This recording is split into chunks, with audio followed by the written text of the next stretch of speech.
Tak percaya, itulah kata pertama yang muncul dalam benak saya ketika tiba di tempat ini.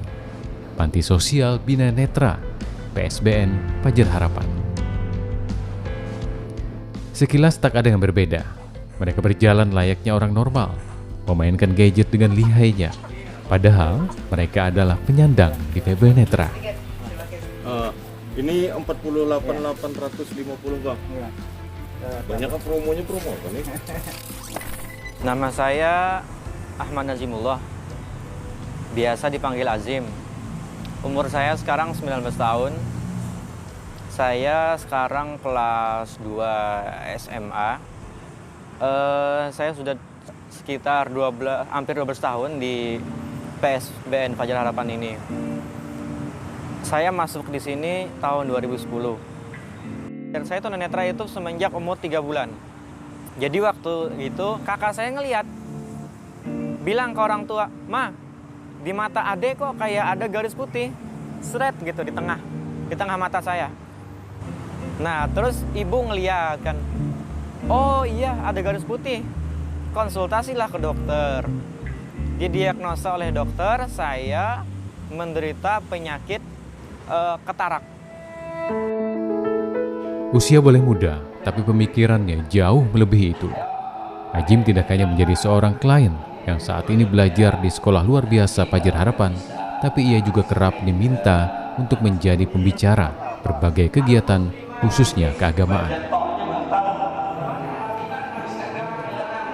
Mempunyai sosok idola motivator bernama Mardigo, Azim kerap juga diminta untuk memotivasi teman-temannya agar tidak berhenti berharap dan meraih mimpi.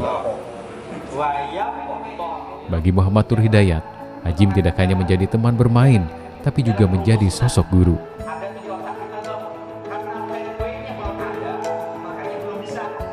Azim itu kalau hanya lagi belajar kayak gitu, kita anggap aja kayak guru. Orangnya tuh ya, kalau orang kada bisa, ini bisa, mau gitu nah, melajari. Itu tuh kini, itu tuh kini, itu kini, itu kini. Jadi Azim itu bisa dianggap kayak saudara, bisa dianggap teman, bisa dianggap guru. Itu yang bagi ulun pribadi.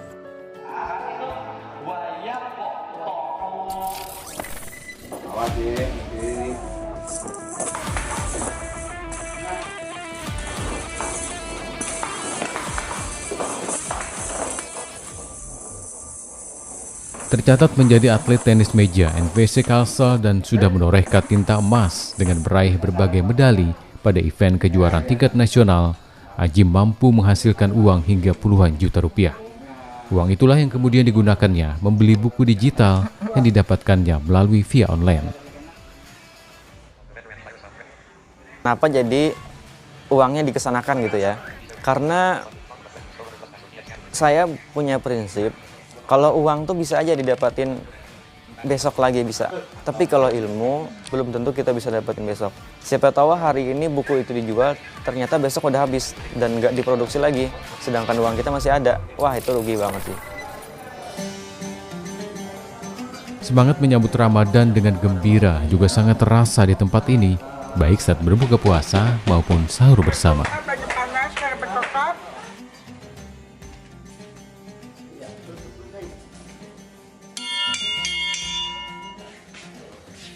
Bunyi lonceng menjadi pertanda bahwa makanan sudah siap dan mereka pun menjemput rezekinya. Dengan tertib mereka secara bergantian mengambil makanan yang sudah disediakan.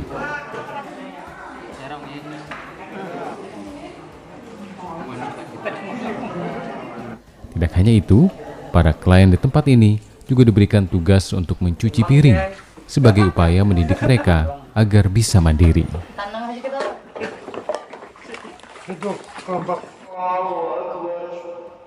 Pada bulan Ramadan seperti sekarang, berbagai kegiatan digelar, salah satunya adalah sholat tarawih.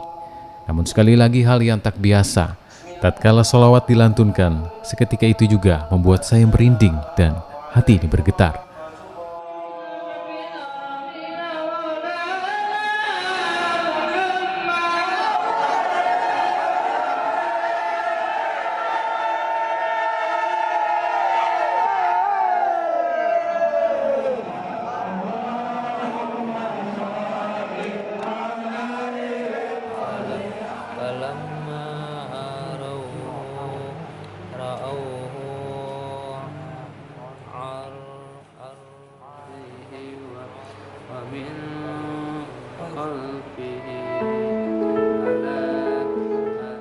Dengan adanya berbagai keterampilan yang diberikan, Kepala PSBN Pajar Harapan Fahrudin menginginkan agar mereka memiliki rasa percaya diri untuk bisa bersaing di masyarakat.